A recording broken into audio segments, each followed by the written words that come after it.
One nation one election सिर्फ चर्चा का विषय नहीं बल्कि भारत की जरूरत है।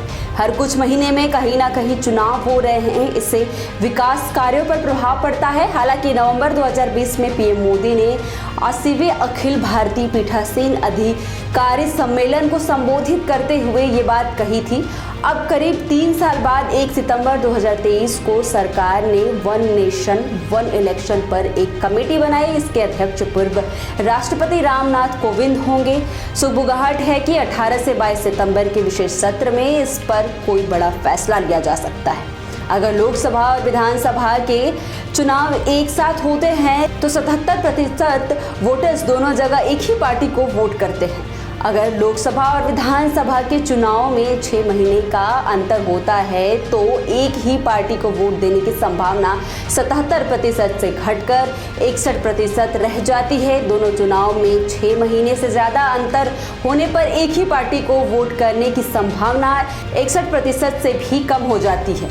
आपको बता दें, पब्लिक पॉलिसी से जुड़े मुद्दों के थिंक टैंक IDFC इंस्टीट्यूट की तरफ से एक स्टडी में रोचक तथ्य सामने आए हैं। तो क्या BJP one nation one election के जरिए इसी वोटिंग पैटर्न को अपने फायदे के लिए भूनना चाहती है?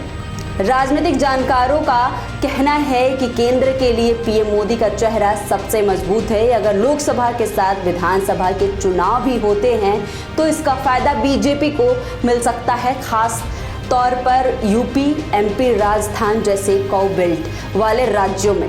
IDFC इंस्टीट्यूट की स्टडी में इस सिनेरियो को समझने के लिए कर्नाटक का उदाहरण सबसे सटीक है। कर्नाटक में 1999 और 2004 के विधानसभा चुनाव लोकसभा के एक साथ हुए थे, जबकि 2009 और 2014 में चुनाव 6 महीने से ज़्यादा के गैप में हुए।